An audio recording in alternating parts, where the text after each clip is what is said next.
In 2019, a woman named Marra Ellison moved into a cheap apartment in Bridgeport, Connecticut. She was 27, newly single, and grateful to finally have a place of her own. What she didn't know, what no one told her, was that the last tenant had never actually left.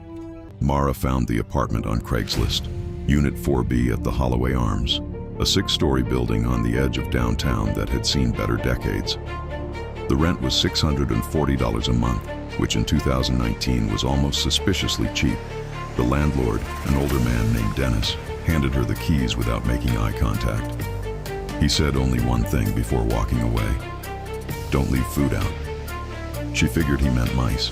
The first night, Marra woke up at 3:14 a.m. to the sound of something dragging across the floor above her.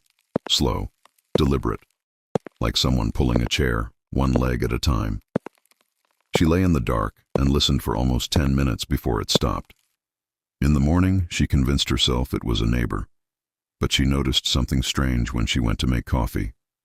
Her cabinet was open, not cracked, fully open. She always kept it shut. She was certain of it. By the end of her first week, Marra noticed a smell, not constant. It came and went. Sweet, like fruit left too long in the heat, but underneath it something darker. Animal. She checked every room, the trash, under the sink.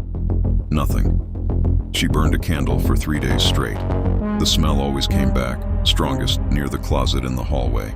2 weeks in, Marra met her downstairs neighbor, an older woman named Petra, who had lived in the building for 11 years. Petra asked which unit Marra was in. When Marra said 4B, Petra's expression changed. Not dramatically, but on just a small flicker. Like she had heard something she didn't want to confirm. She said, "Oh, they finally rented that one again."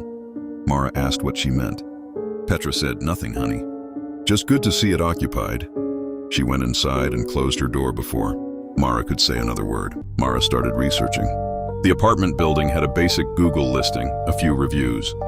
One from 4 years ago caught her eye. A 1-star review from a user named James W. "Do not live here. Something is wrong with this building. Unit 4B especially. I heard things for 3 months. I saw something I cannot explain.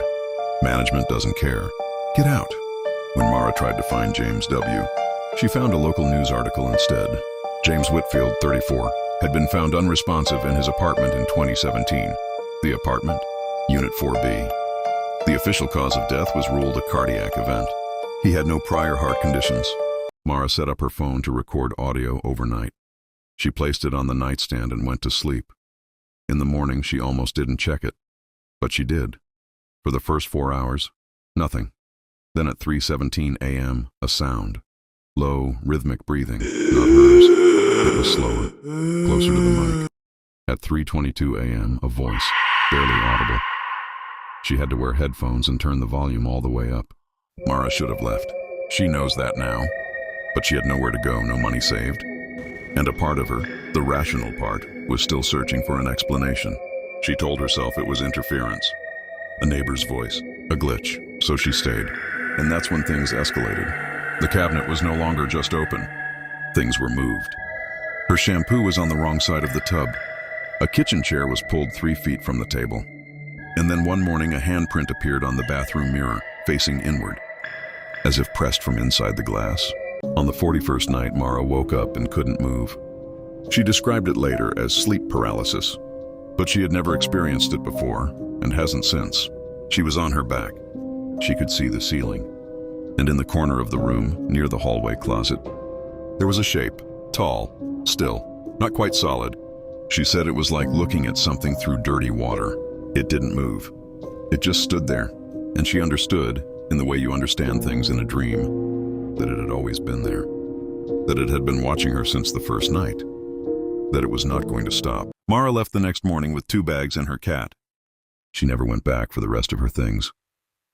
She posted her story on Reddit in 2020 under a throwaway account, and it was deleted within 3 days, she says by her own hand, because people started asking questions she couldn't answer.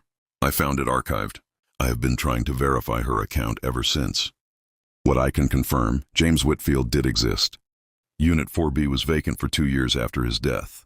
And Dennis, the landlord who handed Marra her keys without making eye contact, filed a missing persons report. Just 6 months later, he was never found. The building is still open. Someone is living in Unit 4B right now.